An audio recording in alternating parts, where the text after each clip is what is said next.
তো বহু দূরে निर्गुणत्व भाव ना पेले, विशुद्ध निर्गुणत्व भाव ना पेले तार भगवत दास दासित्व आसे कि करे?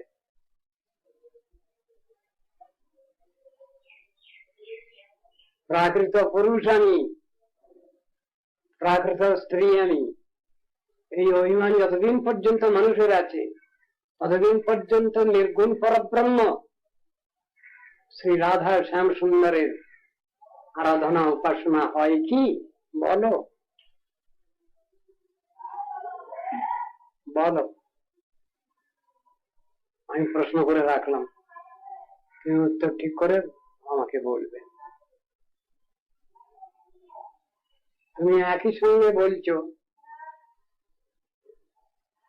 তিনি সন্দীপনী গুরুর কন্যা। সন্দীপনী গুরু তিনি কি ব্রাহ্মণ না তিনি নির্গুণ ব্রাহ্মণ? বলো। নির্গুণ ব্রাহ্মণ যদি তুমি বলে মানো তাহলে তার অধিকারটাও মেনে নেওয়া হবে। কৃষ্ণ তো নির্গুণ বস্তু, গুণাতীত বস্তু, মায়াতীত বস্তু। তো নির্গুণ যদি কৃষ্ণ, তাহলে তার গুরু হতে গেলে নির্গুণ ভাব লাগবে না? বলো। পরম নির্গুণ বস্তু যিনি, গুণাতীত বস্তু যিনি, তো তার গুরু হতে গেলে কি যোগ্যতা লাগবে? তাকেও নির্গুণ হতে লাগবে। তাহলে নির্গুণ বস্তুর গুরু কি করে হবেন তিনি? নির্গুণ বস্তুর গুরু সগুণ, এটা তো বলা চলবে না, থিওরি ভুল হয়ে যাবে। নির্গুণ বস্তুর গুরু নির্গুণ বস্তু। সুতরাং সেখানে সন্দীপনী গুরুর ব্রাহ্মণতা অপেক্ষা শুদ্ধ ব্রাহ্মণতা, দ্যাট ইজ বৈষ্ণবতা, এইটাই তো প্রধান কারণ। তাকে যে কৃষ্ণ গুরুত্বে বরণ করছেন কি দেখে? প্রাকৃত ব্রাহ্মণতা দেখে নয়, তার নির্গুণত্ব, নির্গুণ ব্রাহ্মণতা দেখে ওটা তিনি ব্যবস্থাটা নিয়েছেন। নির্গুণ ব্রাহ্মণত্ব মানে কি? বৈষ্ণবত্ব। এই বিচার ভুললে চলবে না। একরকম হচ্ছে, কিন্তু তার ভিতরে বিচারটা কি, তত্ত্ব সিদ্ধান্তটা কি, সেটা তো বুঝতে হবে। যে পর্যন্ত আমাদের প্রাকৃত অহমিকা আছে, প্রাকৃত বন্ধন দশা আছে, প্রকৃতির সত্তরজতম গুণে বদ্ধ আছি আমরা, সে পর্যন্ত আমরা নির্গুণ পরব্রহ্ম ভগবান শ্রী বিনোদ বিহারী, শ্রী রাধা বিনোদ বিহারী, শ্রী রাধা শ্যাম সুন্দরের উপাসনা কি করে করতে পারি? নির্গুণতা ভাব না পেলে, শুদ্ধ বিশুদ্ধ নির্গুণতা না পেলে, বিশুদ্ধ নৈর্গুণ্য ভাব না পেলে আমরা অপ্রাকৃত চিল্লীলা মিথুন শ্রী রাধা শ্যাম সুন্দরের সেবা কিরূপে লাভ করতে পারি বলো না?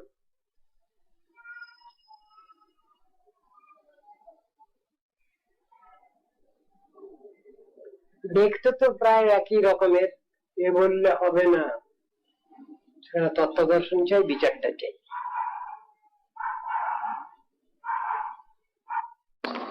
প্রাকৃত জড়াভিমান যদি থাকে, আমি বাউল, সুতরাং আমি সম্মান বেশি পাওয়ার অধিকারী, সেখানে ভগবান তো শত যোজন দূরে, বলো না?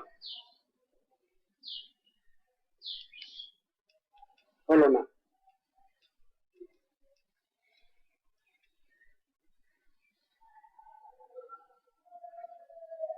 যিনি নির্গুণ ব্রাহ্মণ,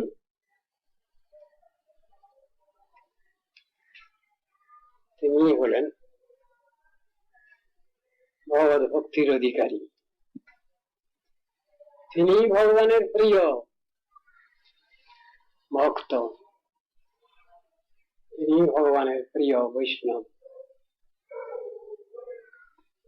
যিনি বিষ্ণুর প্রাধান্য দিচ্ছেন, নির্গুণ শ্রীকৃষ্ণের প্রাধান্য দিচ্ছেন, তিনি হচ্ছেন ভগবত ভক্ত, তিনি হচ্ছেন নির্গুণ বৈষ্ণব। এই পর্যন্ত থাক, আর বেশি বললে তোমার আবার মাথাটা তো বেশি ঘুরছে না আজকাল। এই পর্যন্ত তুমি চিন্তা করো।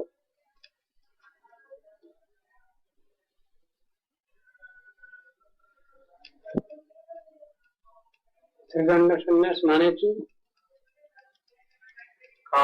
মহারাজ কায় মন বাক্যকে দণ্ডিত করে যিনি হরিগুরু বৈষ্ণব সেবা করবেন সংকল্প করেছেন, নিযুক্ত করছেন, তিনি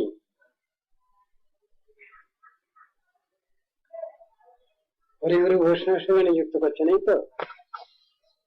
তাহলে একজন সন্ন্যাসী তিনি মনে মনে কেন ভাবছেন অনেক বৈষ্ণব বসে আছেন, তার ভিতরে একজন বৈষ্ণব কেন মনে করছেন আমি দণ্ডবত প্রণাম পাওয়ার অগ্রাধিকারী? এ কথাটা কেন আসছে?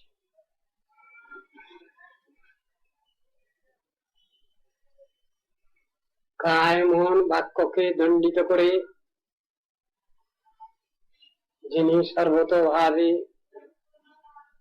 হরিগুরু বৈষ্ণবের পদাশ্রিত শরণাগত সমর্পিতাত্মা, তিনি হলেন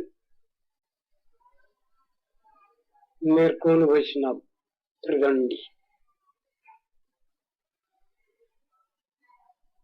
তাহলে কেন এ কথা আসে, এই আমি সন্ন্যাসী, আমাকে আগে সম্মান করো, আমাকে আগে প্রসাদ দাও,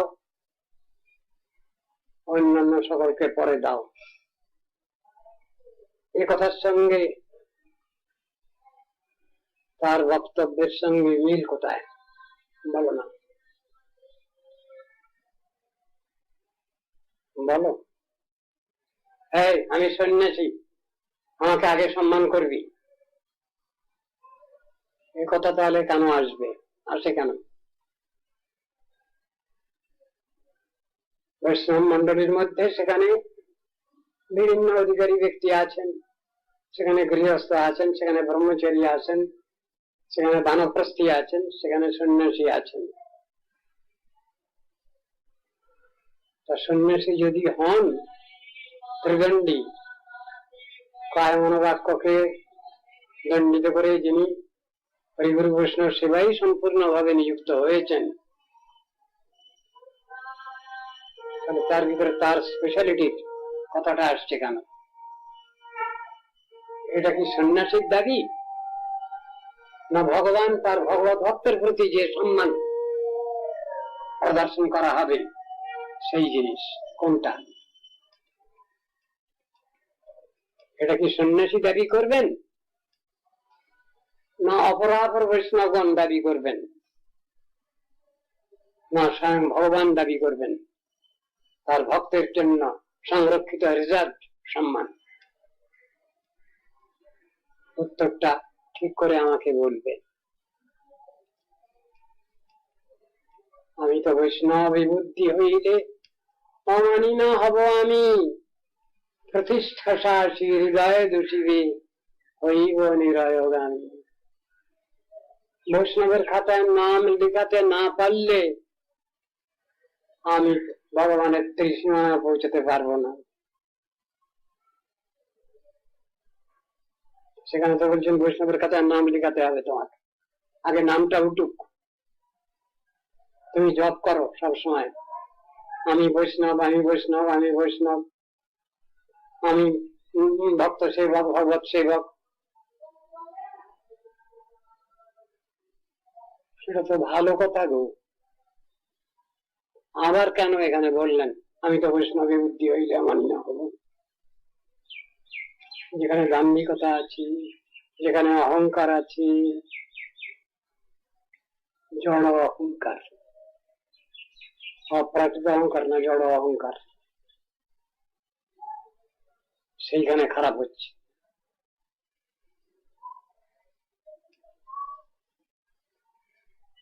প্রতিষ্ঠা সাহসী হৃদয় দোষীকে ওই মানে রয়গান। তাহলে বলো যে যত পতিত হয় তব দয়া তত তাই, এই কথা যদি আমার জন্য লেখা আছে, তাহলে আমি সন্ন্যাসী হয়েছি মানে কি আমি হরিগুরু বৈষ্ণবের সেবা করব একনিষ্ঠ ভাবে, সেইটাই নিজের মনকে বুঝাতে চাচ্ছি, হরিগুরু বৈষ্ণবকে বুঝাতে চাচ্ছি, জানাতে চাচ্ছি, যদিও তারা অন্তর্জ্ঞানী। বিচারটা কি বলতো? এখানে তো বিচার ক্ষেত্রে তো এরকম মানে হয় আমি একটা সাজা বৈষ্ণব, আমি একটা সাজা সন্ন্যাসী, সেই জন্যই আমার ভিতরে প্রাকৃত অহমিকা, অহংকার, দাম্ভিকতা এসে হাজির হচ্ছে। আমি যদি অপ্রাকৃত অদ্বৈয়ান তত্ত্ব ব্রজেন্দ্র নন্দনের উপাসক হই, রাধা শ্যামসুন্দরের উপাসক হই, তাহলে তো আমার ভিতরে এই অহংকার আসা উচিত না। এমন অহংকার তো আমার ভজন পথে বাধা, সেখানে আমি কিভাবে চলবো?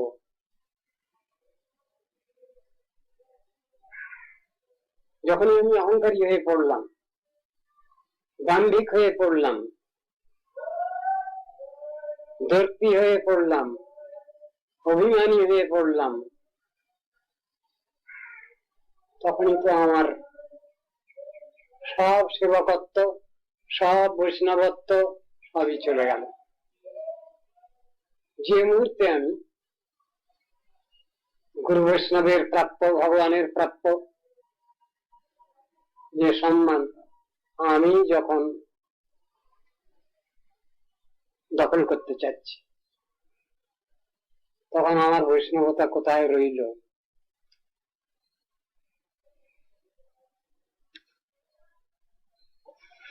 তাই শিষ্য তব থাকিয়া সর্বদা না লইব পূজাকার, এই প্রতিজ্ঞা যদি আমার না থাকে, তাহলে আমার বৈষ্ণবতা রক্ষা হয় কি করে? আমার সন্ন্যাসিত্ব রক্ষা হয় কি করে? আমার ভক্তত্ব, সেবকত্ব রক্ষা হয় কি করে বলো?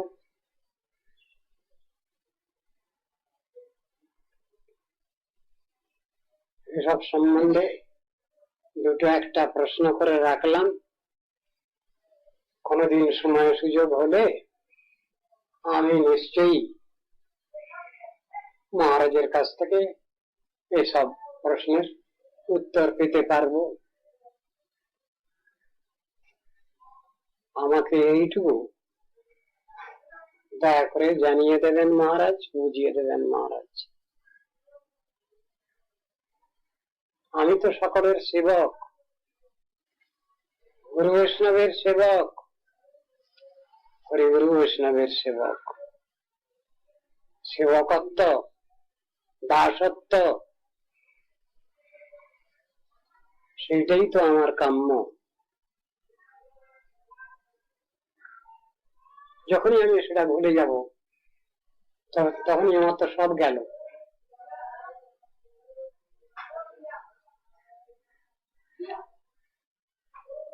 আমি তো বৈষ্ণব বিবুদ্ধি হইলে অমানি না হব আমি। প্রতিষ্ঠাসা আসি হৃদয় দোষী রে হইব নিরায়গামী।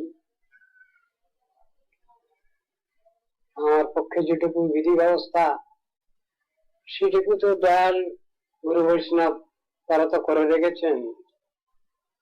ভগবান তো সব বিধি ব্যবস্থা সব রেখে দিয়েছেন, তার কর্তব্য দায়িত্ব তিনি পালন করছেন। আমি আমার যে কর্তব্য দায়িত্ব সেটুকু কতটুকু পালন করছি হরিগুরু বৈষ্ণব সেবার ক্ষেত্রে, এটুকু আলোচনার বিষয়। এইটুকু আমাদের হিসাব নিকাশের প্রয়োজন।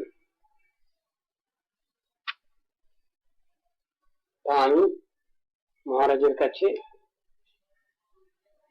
এই প্রশ্নটা রেখে দিলাম, তিনি সময়ান্তরে তার সময় মতো আমাকে এসব বিষয়ে যথাযথ উত্তর দিয়ে আমার অন্তরাত্মাকে সুখী করবেন, শান্তি দান করবেন,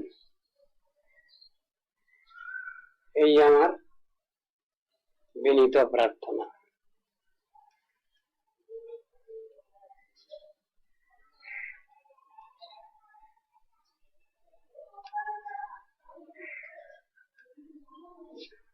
আমার স্বরূপ নিয়ে তো আমি বসে আছি, সে স্বরূপ মাঝে মাঝে কি বদলে যায়,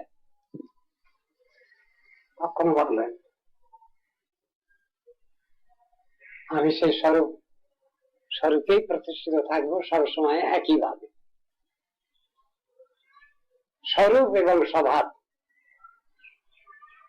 দুটোই তো একই থাকবে, একই রকম থাকবে, এদিকে হবে না তো। স্বরূপঞ্চ স্বভাবঞ্চ,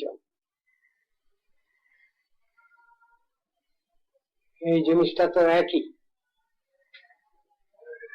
এটা তো বদলাবে না কখনো।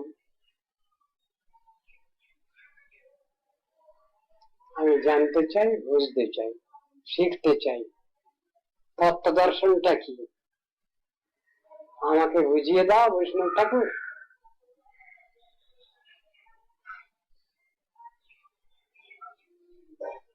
আমি কোনো অহংকার প্রকাশ করছি না, আমি তত্ত্বটা জানতে চাই।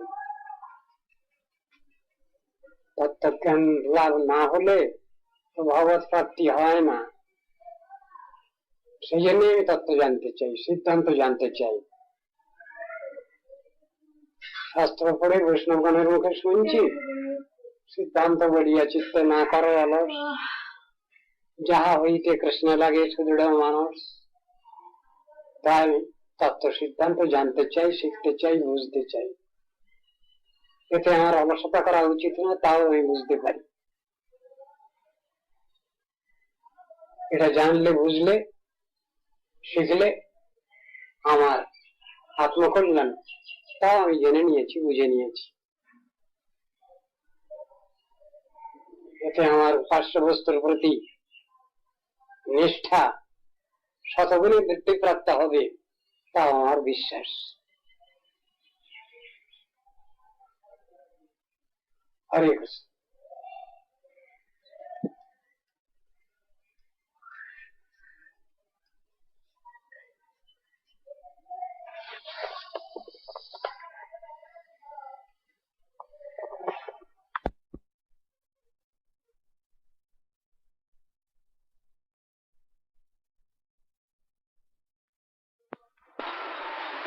যারা এ করছে তারা প্রাকৃত বিচার নিয়ে করছে, ঠেলাঠেলি করছে।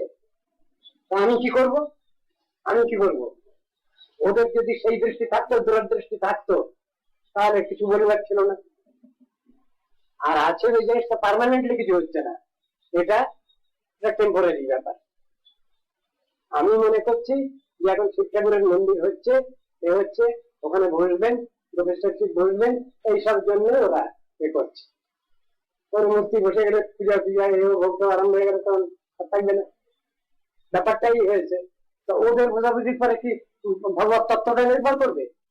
আমি যদি ভগবত তত্ত্বকে যদি প্রাকৃত মনে করি, তাহলে দোষটা আমার হবে না ঠাকুরের দোষ হবে? বলতো আমার হবে, তবে ঠাকুর হবে না। তবে নদোষায়, শোনো ভাগবতের শ্লোক, এই জীবসায় নদোষায় বন্যে সর্বভুজ যথা, সর্বভুজ বন্যে তার সঙ্গে তুলনা তেজীয় নদোষায়। আচ্ছা, এই কথাটা কৃষ্ণ বলছেন, অন্য সাধারণ মানুষ বলছে না, কৃষ্ণ বলছেন। এখন তারপরেও যদি সমাজ না হয়, কৃষ্ণের বেলা লেখা হয় যত দোষ মানুষের বেলা, তারপরে যদি সমাজ সমস্যা হয় তাহলে কি হবে বলো? এই কথাটা তো কৃষ্ণ বলছেন, তেজীয় নদোষায় বন্যে সর্বভুজ যথা, বা কথাটা সুখদেব গোস্বামী বলছেন। কথাটা কত দর্শন, এটা জীব কল্যাণের জন্য যে উপদেশ নির্দেশ গুলো আছে সেটা আমাদের মানতে হবে, আমরা ভাবতে যে। কিন্তু মুক্তজীবের ক্ষেত্রে মুক্তজীবের স্ফিয়ারে যে ব্যাপারগুলো আছে সেটা কি আমি মধ্যজীবের ঘাড়ে কথা, মুক্তজীবের ঘাড়ে চাপিয়ে দেবো? এসব তত্ত্ব দর্শনটা বলি তো খুব বারবার অনেক তত্ত্ব কথা বলি, আর নিজের ভিতরে বিশ্বাস নেই, কি হবে বলো? আমার সামনে যদি স্বয়ং ভগবান এসে হাজির হন আর যদি বলেন আমি ভগবান, বিশ্বাস হবে না। যদি আমার জমার ঘর কম আছে, আমি ভগবানকে দেখেও দেখতে পাবো না যদি আমার জমার ঘর কম থাকে। আর যদি আমার জমার ঘর বেশি আছে, ভগবান যে কোনো মূর্তিতে আসবেন, কোন ভক্তের মূর্তিতে আসুন, কোন গরিব মানুষের মূর্তিতে আসুন, আমি চিনে নেবো যে হ্যাঁ ভগবান এসেছেন এই মূর্তিতে। অধিকার বিচার, এই অধিকার তো সকলের নাই, হবে না। ওই জন্যই বলে দেওয়া আছে মহাপ্রসাদী গোবিন্দ গোবিন্দে নাম ব্রহ্মণী বৈষ্ণবে স্বল্প পুণ্যবতাং রাজন বিশ্বাস নৈব যায়। আমি তাদের গুলো খাইয়ে দেবো ওষুধ? এগুলো তো নিজেদের নিজেদের সাধন ভজনের ব্যাপার। আমি জানি না, বুঝি না। আমার এখানে রাত্রে কোনো মেয়ে থাকে ছিল কখনো? তাহলে যিনি আছেন তিনি সাধারণ মেয়ের নন, তিনি কে? প্রপার মিডিয়া, তিনি ট্রান্সপারেন্ট মিডিয়া। তারপরে তিনি তো চলছেন আর একজনের এতে, তার মালিকের ইঙ্গিতে। তিনি কে? তিনি তো পাতেন ঈশ্বর সর্বভূতেষু, ঈশ্বর ওই ইত্যাদি বলছি, রামায়ণ সর্বভূতানি যন্ত্রাগ্রহাণি মানায়া। উনি তো চলছেন ওর মালিকের ইশারায়, মালিকের এতে। তিনি তার নিজের এতে পড়াই চলছেন। পিসাচি চাইলে যেন অতিচ্ছন্ন হয়, মায়াগ্রস্ত জীবের হয় সে ভাব উদয়। ঠিক আছে, উল্টোটা যেখানে ভগবান বা ভগবত শক্তি, চিৎ শক্তি যেখানে এসে করছেন, ভর করছেন, সেটা কি প্রপার মিডিয়া নয়? সেখানে কি আমাকে সন্দেহ করতে হবে? বলুন। আমার গুরুবর্গ তারা দেখতে পুরুষের চেহারা, কিন্তু তাদের সব স্বরূপ হচ্ছে সব ফকিরনগত সত্যি সব মন্দির। এখন হঠাৎ যদি এসে বেটা ছেলে মূর্তিতেই আমার সঙ্গে দাঁড়িয়ে যান, আমি হয়তো একটু চিনে নেবো, কিন্তু মেয়ে ছেলে মূর্তি নিয়ে যদি এসে দাঁড়িয়ে যান আমি মানবো না। কেন? আমার জমার ঘর কম, আমি চিনতে পারলাম না। তিনি হয়তো ধরা দিতে চাচ্ছেন আমার কাছে, কিন্তু আমি বুঝতে পারছি। বলো, এমনই তো ভ্রান্ত মানুষ। এই কথাগুলো আমি কাকে বলবো? অধিকার তো সমান নয়। হ্যাঁ, সকলের অধিকার তো তাহলে তারা তাদের অধিকার নিয়ে বলছে, তারা তাদের অধিকার নিয়ে বলছে। আমি কি এতই আহম্মক, এতই বোকা, যেখানে আমার সময় বেঁধে দেওয়া আছে সেই সময় ছাড়া আমি দরজা খুলি না? তা সেখানে একজন মেয়ে ছেলে আসবে আর থাকবে কি করে? এই কাণ্ড জ্ঞান ও হারানোর জন্য হচ্ছে না কেন? সে হারানোটা করবে, বুঝাও না, বলো না। হয় তারা থাকবে না, আমি বেরিয়ে যাবো এখান থেকে।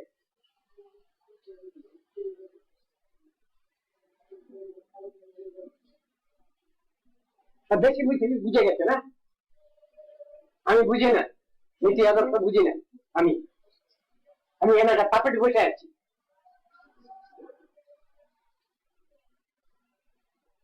হয় তারা থাকুক, আমি বেরিয়ে যাবো।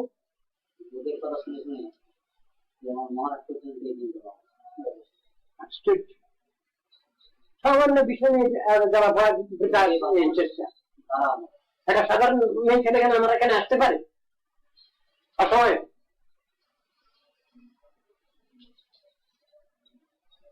শিব ঠাকুর বলছেন তাদের স্থান দিয়েছেন কল্যাণী মা, তাদের সঙ্গে দেখা করেছেন সেখানে, সেই অনুসারে তাদের ওখানে স্থান দেবেন বলেছেন,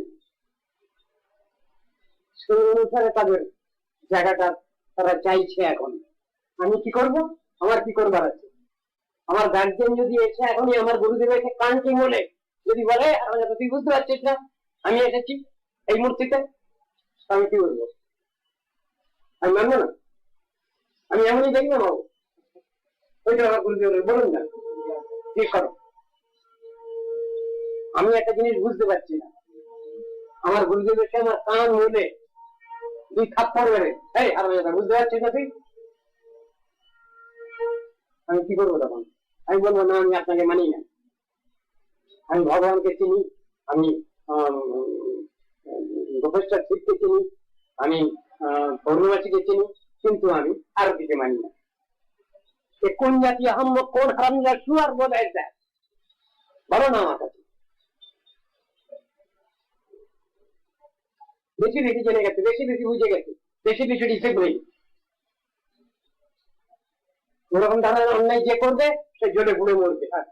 আমি বলে দিচ্ছি সে জলে পুড়ে মরবে, সে হারামজাদা। আর করে দরকার নাই বেশি, আমি অভিসম্পদ দিয়ে দেবো সে শুয়ারতে, যে শুয়ার গুলো এইভাবে বসে আছে এখানে। আমি থাকবো না এখানে, সে শুয়ার থাকবে নেই।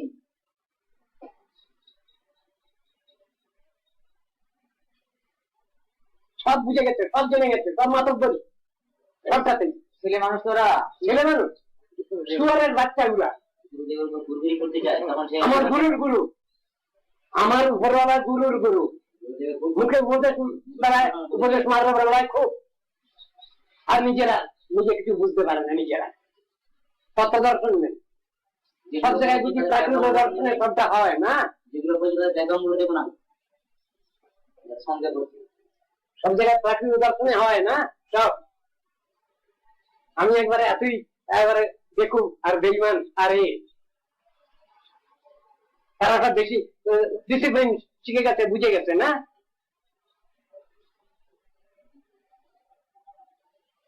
আমি এরকম ধরনের এটা থাকতে চাই না। সব আরামদায়ক দল এগুলো বৈষ্ণবকে মানি, বৈষ্ণবকে মানছে না। আমি ভগবানকে মানি, আমি শিব ঠাকুরকে মানি, আমি বৈষ্ণবকে মানি না। এটার কথা হলো শুয়ার নাই গুলো, হারামজাদা নাই গুলো, বেইমান নাই গুলো, বাজে যত সব। গুরুদেব বোঝেন না, তিনি অবুঝ, তিনি উল্টো পাল্টা কাজ করছেন। কান ধরে সবগুলো এখান থেকে বের করে দেবো যারা আমার কথা না শুনবে। আর যদি আমি না পারি আমি নিজে বেরিয়ে চলে যাবো। থাক তোরা,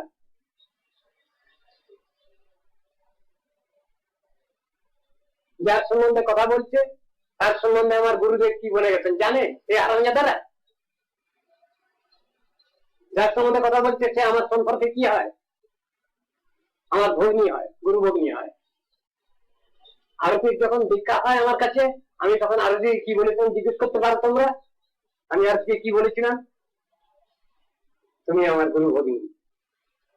কিন্তু দীক্ষা বলে যে একটা সংস্কার আছে, ইয়ে আছে, আমি বাধ্য হয়েছি তাই তোমাকে আমি মন্ত্র দিচ্ছি, কিন্তু তুমি আমার গুরুদেবের শিষ্য। বলেছি কিনা জিজ্ঞেস করো না, বসে আছে তো আর বলুক না, সঙ্গে বসে আছে বলুক। আমি বলেছি কিনা তাকে এই কথা? তারা কেন এটা মনে করছে? তাকে একটা সাধারণ মেয়ে ছেলে মনে করছে কেন? তারা তাদের গুরুভূমি বলে ভাবছে কেন? ওটা একটা প্রপার মিডিয়া।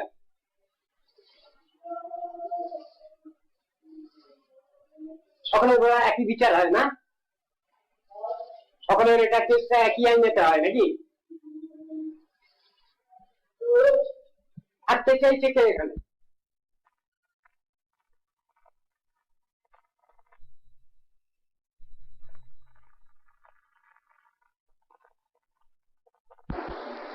গৌণ হচ্ছে আর কি। কেন? মিডিয়া। তো মিডিয়া কি খারাপ হলে সেখানে ভগবান আসবেন না ভগবত ভক্ত আসবেন? এটা কাণ্ড গার্জেন, ওগুলোকে কান বলে ধরে শিখাও না, ওগুলো যেগুলো এগুলো শিখছে না। আর ওরা থাকবে না, আমি থাকবো, আর না ওরাই থাকবো, আমি বেরিয়ে যাবো এখান থেকে। আরামদায়ী সবসময়।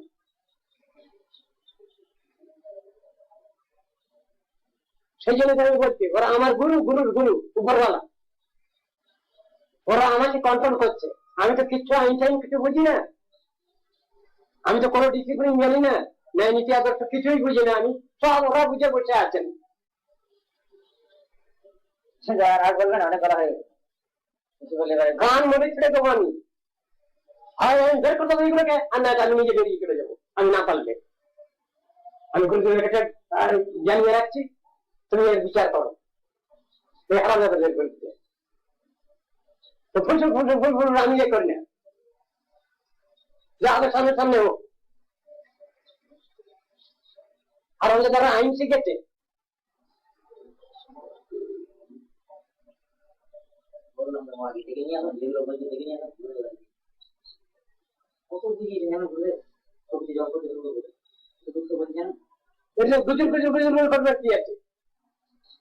আইন তো সব জায়গায় আছে পড়ে, ডিসিপ্লিন সব জায়গায় পড়ে আছে, নীতি আদর্শ সব জায়গায় পড়ে আছে।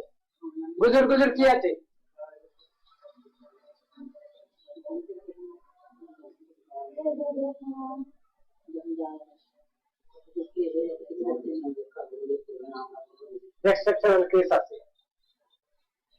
একদিন আমারই একটা মেয়ে, সে বহু দূর থেকে এসেছে কলকাতার মধ্যে, তখন আমরা ভাড়া বাড়িতে আছি, ওই এর বাড়িতে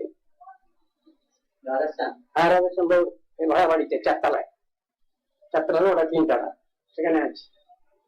একটা মেয়ে সে এসেছে আমাকে দেখতে, এসেছে রাত হয়ে গেছে, আর তারপরে ওর সঙ্গে কথা বলতে বলতে হয়ে গেছে রাত 9টা। সে কোথায় যাবে? আর কোনো ঘর নেই, একখানেই ঘর আমাদের।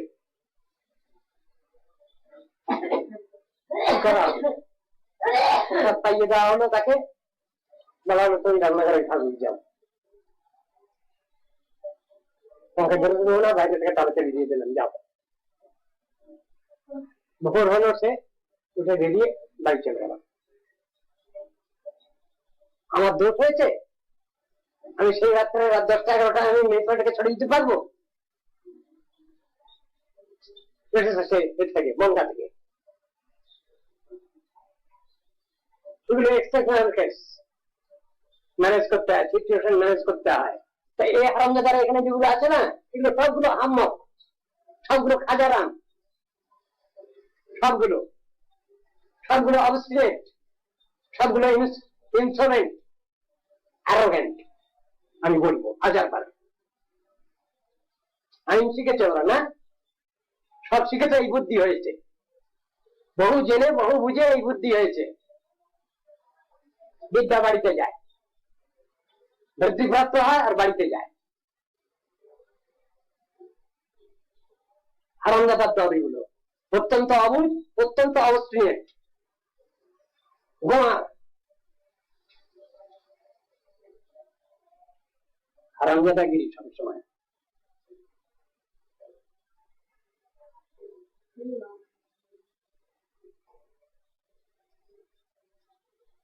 আইন আমাকে শিখাতে আসছে, আমি তো আইন কিছু জানি না। আমার গুরুদেব তো আমাকে আইন শিখাননি কিছু, তিনিও গভর্নমেন্ট ছিলেন, তাই গভর্নমেন্ট একটা শিষ্য পেয়েছিলেন।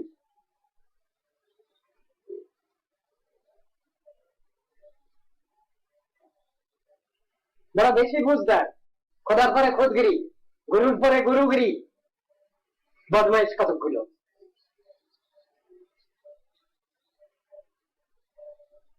আমি বলছি একটা ছেলেকে, তুই বাড়ি যাস না, তোমার থাকার জন্য এসেছিস না? হ্যাঁ, তবে ওর বাড়ি যাওয়ার জন্য করছিস কেন? সে ওকে বাড়িতে নিয়ে যাবে, ওর ঠাকুরমাকে দেখিয়ে নিয়ে আসবে। কেন? মোটর কি এরকম আইন ছিল? তুমি না পারো তুমি চলে যাও, 10 বার আসো যাও, কিন্তু আরেকজনকে তুমি ইনভেস্টিগেট করছো কেন? আরেকজনকে তুমি ইনভেস্টিগেট করছো কেন বাড়িতে নিয়ে যাওয়ার জন্য? আমি তার বাবাকে বলে দিয়েছি যে দেখো তোমার ছেলে মঠে আছে, মঠেরই ছেলেও মঠেই থাকবে, আর যদি তুমি এরকম টানাটানি করো বারবার, তোমার ছেলেকে তুমি নিয়ে যাও, আমার দরকার নেই, বলে দিয়েছি। তথাপি ওরা ওইসব করছে, তার জন্য ছেলেটা মাঝে মাঝে কান্নাকাটি করছে। এখানে বাচ্চা ছেলে যখন বললো আমি মা যাবো মা যাবো, আমি বাড়ি যাবো বাড়ি যাবো, সে এখন তাদের ছেলেটা ওরকম করছে। এরা হলো তার ওকে বাড়িতে নিয়ে যাওয়া, আমি গিয়েছিলাম সুতরাং একেও নিয়ে যাবো। আমি বলবো বাড়ি যদি যাবি তো একেবারে চলে যাবি, আর আসতে পারবি না। আর সে প্রতিজ্ঞা ধরেছে কি আমি ওকে নিয়েও যাবো বাড়িতে, আবার ফিরেও নিয়ে আসবো। যদি 10 বারও যেতে চাই আমি 10 বার নিয়ে যাবো। এই হলো তার প্রতিজ্ঞা, ওই আরাম জায়গার প্রতিজ্ঞা, খাজারাম। আমি বলি না কিছু, কিন্তু আমি যখন বলবো তখন ছাল ছাড়িয়ে দেবো। এখন কে বলছে জানো আমার ভিতরে আমার গুরুদেব বলছে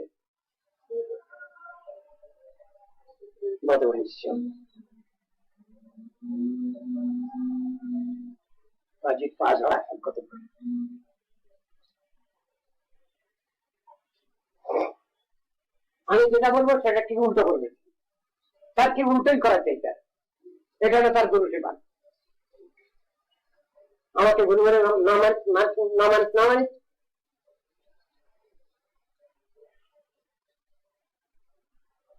এটা কি হরিভজনের লক্ষণ? এটা কি হরিভজন করার লক্ষণ নাকি? আমি তো বুঝতে পারি না। নীতি আদর্শ কি ওদের কাছে শিখতে হবে আমাকে? আমার গুরুদেব শিখাননি? এখন আর বলবেন অনেক ভালো ইচ্ছা।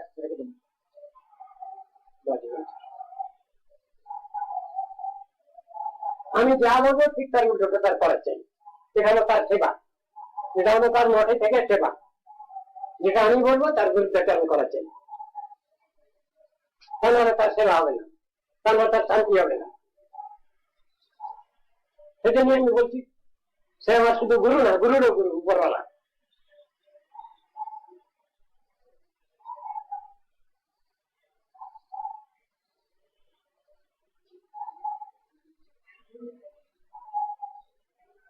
কেউ কিচ্ছু বোঝে না, এই কয়েকজন সব বুঝে বসে আছে। আমি তো কিছু ডিসিপ্লিন জানি না, আমি তো জানি না কিচ্ছুই। আমার ঘরে এখানে যে সময় লেখা আছে সেই সময় সবাই অন্য মেয়ে ছেলে আছে এখানে একে, আমি কিছু বুঝলাম না, নীতি আদর্শ কিছুই বুঝলাম না। আমি যাকে দেওয়া হয়েছে তিনি কে? তুমি তো ঠিক ঠাকুর, তার মন্দির হচ্ছে, তিনি নিজেই বলছেন আমার মন্দির হচ্ছে, আমার মূর্তি প্রতিষ্ঠিত হবে, আমি দেখে যাব। মিডিয়া যে ভগবান আসছেন কাকে ভক্তকে আশ্রয় করে, তার মিডিয়াকে অস্বীকার করবো আমি? আজ সকালবেলা এক হারামজাদা বলেছে সকালে দোকানে, কি বলেছে?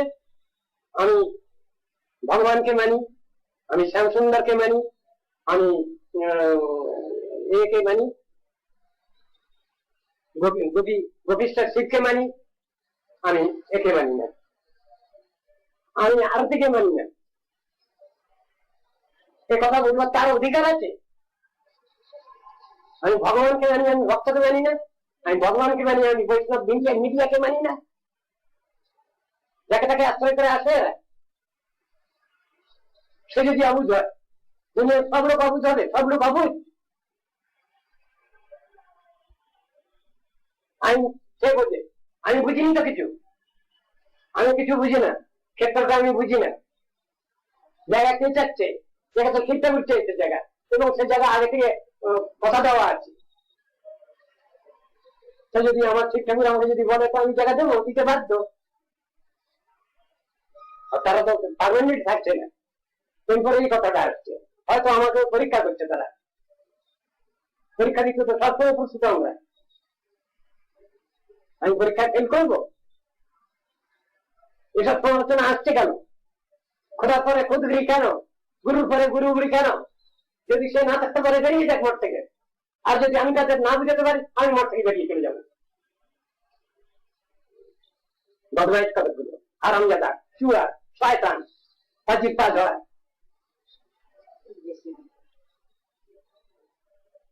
আমি শিখাচ্ছি আমাকে, নীতি আদর্শ শিখাচ্ছি।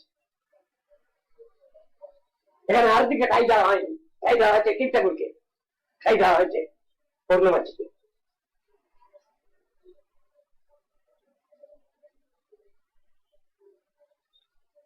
শুধু আজরানি আর আজরানি, বান্দ্রানি, বান্দর একটা কোথাকার।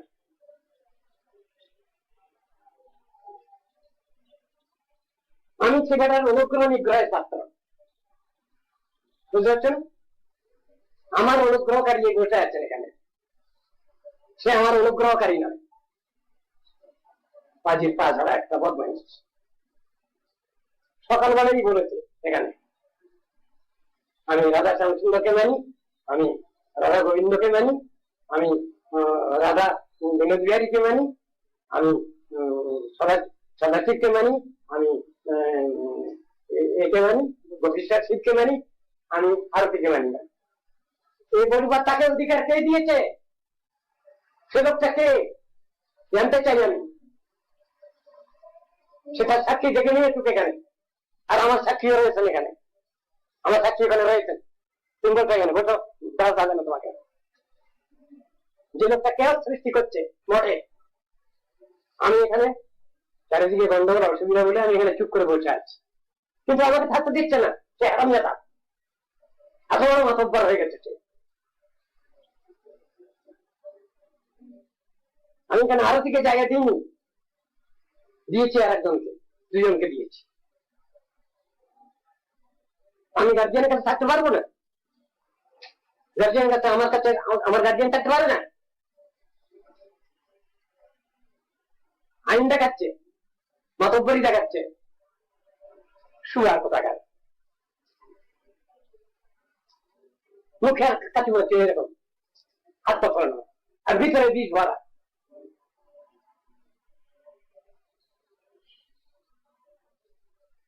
আমার উপরে হয়ে গেছে,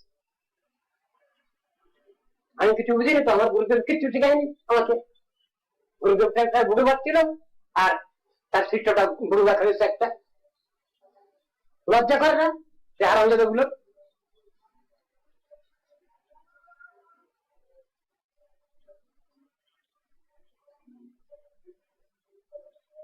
আপদ যেতে চেয়েছিল সে সময় বাধা দিয়েছে কেন? তাকে বাধা দেওয়া হলো কেন? বেরিয়ে যেতে যেত আপদটা।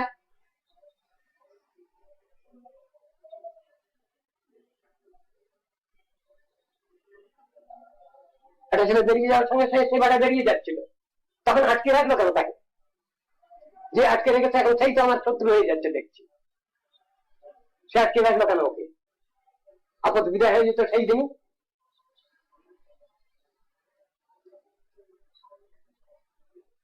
যা কিছু ঘটনা ঘটছে, সবকিছু ঘটনা অমান্য পদার্পণে আছে। যেখানে যা ঘটছে আমার গুরুদেব আমাকে জানিয়ে দেন, আমার গার্জিয়ান আমাকে জানিয়ে দেন কোথায় কি হচ্ছে। আমরা জিজ্ঞাসা করে আমি সব বলে দেবো। সে কি আমার গার্জিয়ান হয়েছে? একটা ছেলে এখানে দামালগিরি করে, বদমাইশি করে, চারদিকে শয়তানি করে, জোচ্চুরি করে, এ করে এখান থেকে নিজের দোষে নিজে সরে গেল। আর সেই চলে যাওয়ার পর ওর মায়া কান্না, ও কেন গেল, আরেকজন কেন গেল, সে কৈফিয়ত কি আমাকে দিতে হবে? আর আমরা তো কি মঠের মালিক? এখানে কৈফিয়ত নেওয়ার জন্য বসে আছে শুয়ার কোথাকার।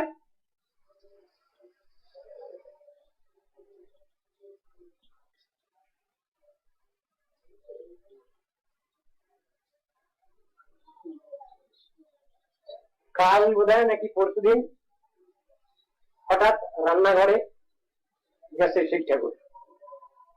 ঘটনাটা শোনো।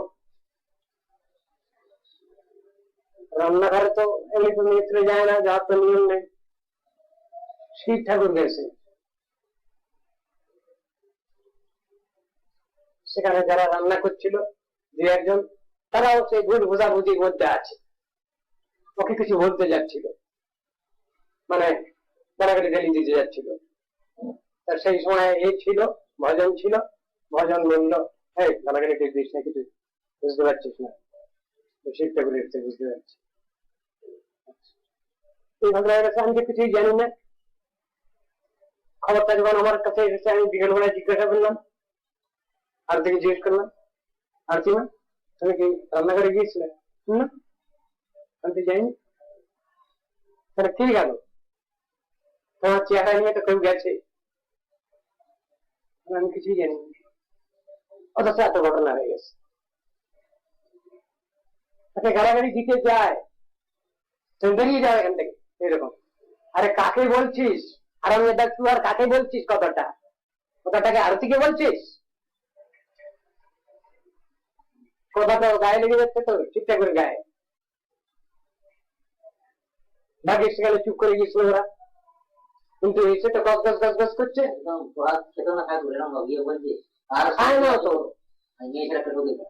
একবেলা দুটো কোনো করে খাবে না, খায় না, তাহলে আমার খাওয়ার দরকার নেই, তোমাদের মতো খিদে নেই আমার। এই সমস্ত জিনিসগুলো যদি না বোঝে, আমি কি করবো? আমার করবার কি আছে? আমার উপর গুরুগিরি করছে, আমার থেকে এরা বেশি বোঝে, বেশি জানে, এরা ডিসিপ্লিন বেশি মানে। অদ্ভুত কথা, আমি এমনই আহম্মক একটা, সব ভুলে গেলাম, আমি জানি না। আমার ঘরে যখন তখন মেয়ে ছেলে আসে না, কোন লোক আসে না, লেখা আছে আইন, সেই অনুসারেই আছে। হঠাৎ কোনো কাজের জন্য যদি কোনো ছেলে এসে গেল কাজের জন্য, ঠিক আছে, হয়তো কেউ ঢুকে গেল, কিন্তু তো আইন করা আছে। সেইখানে একটা মেয়ে ছেলেকে আমি আশ্রয় দিচ্ছি, আমি এমনই আহম্মক। খাজার কতগুলো এটা জুটেছে, খাজানি, শুধু শুধু খাজানি, আর কিছু না। তত্ত্ব সিদ্ধান্ত ঠিকই এ হওয়া যায় না, অনুভব করতে আসে না, ওটা আলাদা জিনিস। তত্ত্ব সিদ্ধান্ত অনেকেই শিখতে পারে, অনেকেই জানতে পারে, অনেকেই কাপটাতে পারে,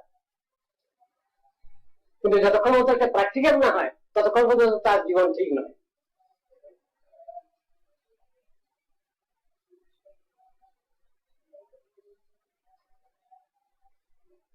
সব জিনিসটাকে একই রকম মনে করে, সব জিনিসটা একরকম নয়।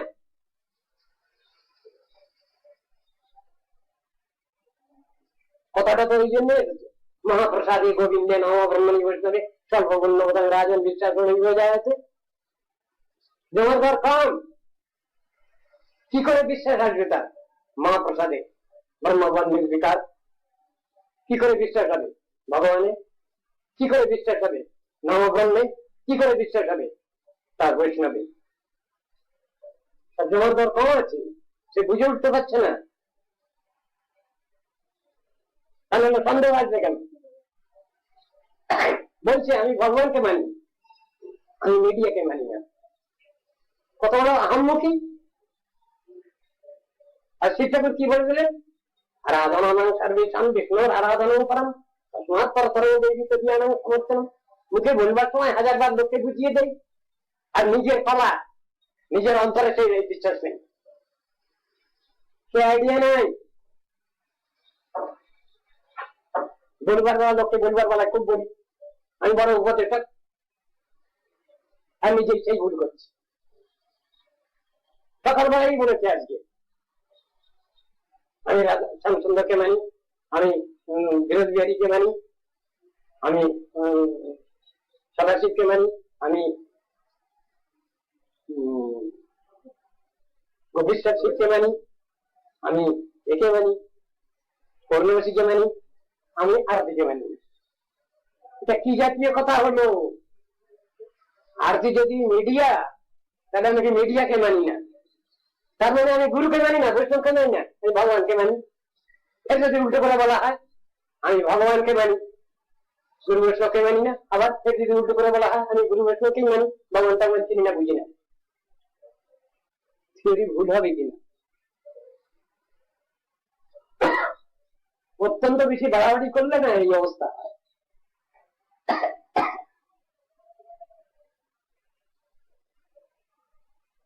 আশ্চর্য লাগে। এরা সব জনতা সব বুঝদার হয়ে গেছে,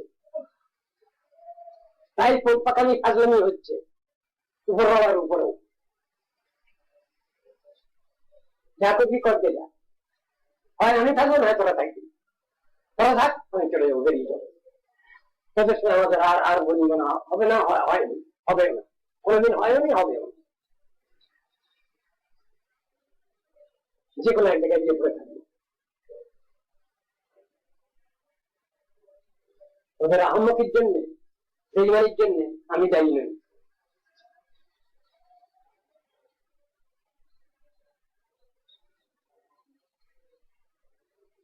মেয়ে ছেলে কতবার বললো শিক্ষা কর যে ওরে বেটা ছেলে তো একজনই কৃষ্ণ, আর সবই তো মেয়ে ছেলে, তবে ফাজলামি করছো কেন?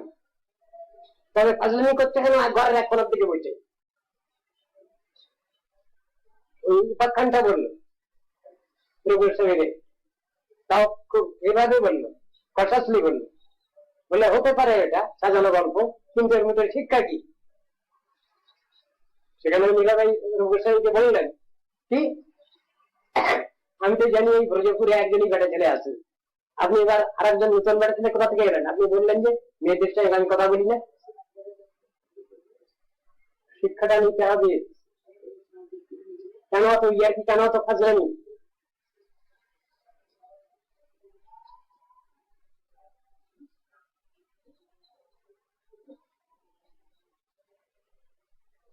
সব মেয়ে ছেলে সমান।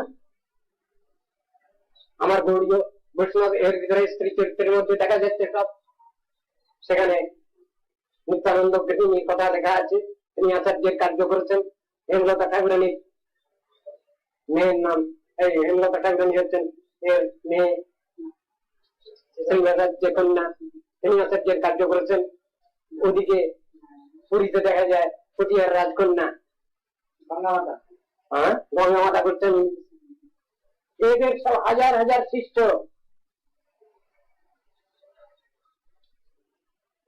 সব মেয়ে ছেলে সমান না? মেয়ে ছেলে মাথা হয়ে গেলে সব খারাপ হয়ে গেল, তার ভিতরে আর বাছাবাছি নেই। গৌরী বৈষ্ণব, বৈষ্ণবদের মধ্যে কত বৈষ্ণবী আছেন, সীতা ঠাকুরানী আছেন, শ্রীবাদ পণ্ডিতের স্ত্রী আছেন, সব সমান বোধ হয়। আজরামি বেশি পাকামি করতে গেলে যা হয়, 12টা বিজে গেছে, তোরা থাকবি হয়, আর না আমি থাকবি, আমি সরে যাবো, করতে না। কত তোরাই সিদ্ধান্ত, তত্ত্ব সিদ্ধান্ত বুঝেছিস, আর কত আমি দেখবো।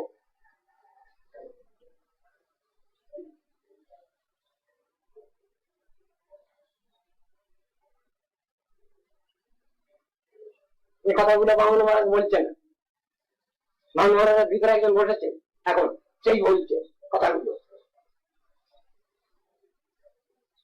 আমার কোনো দোষ নেই, আমি তোমাদের কোনো কথা বলছি না, যে কথাগুলো আমি বললাম আমার ভিতর থেকে একজন বলছে। আমরা খারাপ টাইম খুব গড়িয়ে,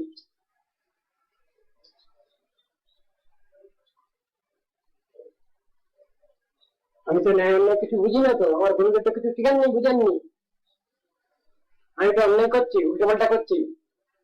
আমি একটা মেয়ে ছেলেকে এখানে আশ্রয় দেয়নি, আমার উপর হবা তাকে এবং তাদের আশ্রয় দিয়েছি আমি, এবং তাদের কথা অনুসারে যে কথা হয়েছিল, কল্যাণী মা যে কথা বলে এসেছিল বৃন্দাবনে, সেই অনুসারে তদনুসারে শিব ঠাকুর এখানে এসে বলছেন যে আমাকে তো এখানে জায়গা দেবে বলেছিল। আমি তখন বললাম তোমাকে জায়গা দেওয়ার তো ব্যবস্থা হচ্ছে, তো বললে এখন থাকবার আমার কাছে জায়গা নেই। নিচে সবসময় কেমন ওরা ঝগড়া করে, কোলন করছে, সেজন্য আমি উপরে ঘর চাই, আর উপরেই ঘর দেওয়ার কথা ছিল। টেম্পোরারি ব্যাপার, আমি কি একটা সাধারণ মেয়ে ছেলেকে আশ্রয় দিলাম? এই ঘরটাই দিয়ে ওই ঘরটাই নির্দিষ্ট করে ওই ঘর চেয়েছে। আমি অন্য ঘরের কথা বলেছি, তার রাজি না। ওই কোন ঘরটা বলেছিলেন, ওই ঘরটাই চেয়েছে। কেউ কেউ বলে পুরো ওরা যে টাইম ঢুকতে দেবে না, আমার উপর কম লেগে যায় জানেন, ঘুমায় ফোন লেগে যাচ্ছেন, যে লোকটা আছে সে লোকটা সারা রাত তো ঘুমায় না, খায় না, 24 ঘন্টা ঘুমায় না, খাওয়ারও কোনো বেলাই নেই। জাদু করছে নাকি, পায়খানা করছে। এদের যখন এই অবস্থা হবে তখন এই হারামজাদারা তখন কি বলবে, ওই পাগলের পাগল তো হতে পারেনি, তাই তো ওই দুরবস্থা। এগুলো কিসের গরম? তত্ত্ব সিদ্ধান্ত জানবার গরম নাকি? ভগবান কিছু উল্টোপাল্টা না করে নেবে, কিন্তু ওদের যখন অবস্থা হবে তখন কি বলবে? তখন খারাপ করে বার করে দেবে। যাকে পাগলামিটা পেয়ে বসেছে তাদের কি কি গতি আছে? সত্যি যদি তারা ভগবানের নামে পাগল হয়ে কানতে থাকে, হাসতে থাকে, নাচতে থাকে, কি অবস্থাটা? তারা নিজেদের কথা ব্যাখ্যা করতে পারবে? অপরের বেলায় সমাজে, অপরের বেলায় হাঁটি চাটি, নিজের বেলায় ডাক্কা পাটি।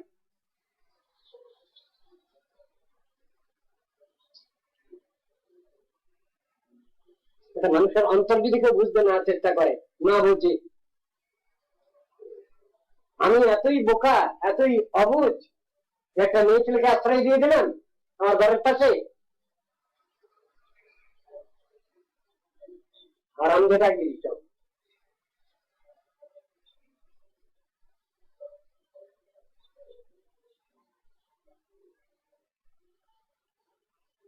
তোর বিশ্বাস নেই, তোর অবিশ্বাস, তোর অবিশ্বাসের জন্য সকলের বিশ্বাস দায়ী হবে?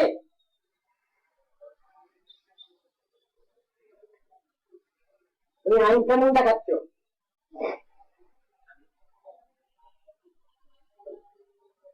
মাঠে মেয়ে থাকে না,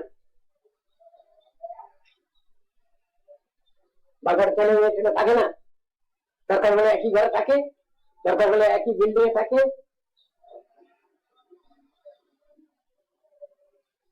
আইন দেখাচ্ছে, আইন শিখাচ্ছে, বলো যারা নীতিবাদী, নীতির মুখে কচু, নীতি শিখেছে।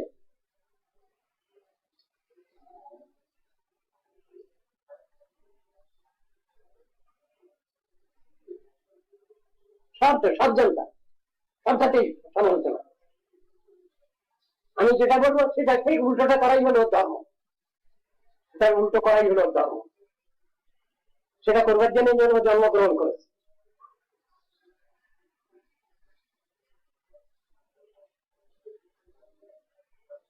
আমি বললাম যে বাদ প্রতিবাদ করিস না, এই বিষয়ে বাদ প্রতিবাদ করলে খারাপ হবে, তুই পেরে উঠবি না নারায়ণগঞ্জের সঙ্গে। শুনলো না আমার কথা, সেই চিঠির পর চিঠি এদিক ওদিক উল্টো পাল্টা করতে লাগলো, ব্যাস পজিশন।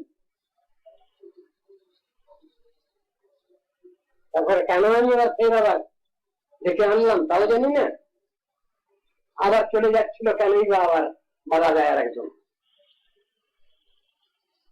মানে আমি যা করছি সবটাই ভুল করছি, উনি ধর্মাবতার, ধর্ম সাক্ষী, উনি সকলের সব বিচার করে দিচ্ছেন। কেন এখান থেকে বেরিয়ে গেল? একটা ছেলে ছিল জানো এখানে, তার নাম হলো রমেশ। সে কি করছিল জানো এখানে? সেখানে ভিক্ষা যাচ্ছিল, বহু টাকা জমাচ্ছে, বহু করছে, লোককে টাকা দাদন দিচ্ছে, গৃহস্থের বাড়িতে টাকা রাখছে, ব্যাংকে টাকা রাখছে, এসব করছে। যখন ধরা পড়লো তখন হ্যাঁ হ্যাঁ আমি রেখেছিলাম। কি তোমার বৈষ্ণবতা, কি তোমার বক্তব্য, কি তোমার বক্তব্য? তারপরে কনস্পিরেসি কি করেছে এখানে, এই মহারাজের, গোবিন্দ মহারাজের যখন মাথা খারাপ হয়েছিল, তো বছরে বছরে ওটা হয়, এবার এর কৃপাতে ওটা হবে না, বছর বছরই এই টাইমটায় হয় রাজারাই। সেখানে ও গিয়ে পরামর্শ করেছে, নবদ্বীপে গিয়ে কর্তাদের সঙ্গে পরামর্শ করেছে। তা কর্তারা বলেছেন হ্যাঁ যতদিন পর্যন্ত মহারাজ আছেন ততদিন পর্যন্ত কিছু করা যাবে না,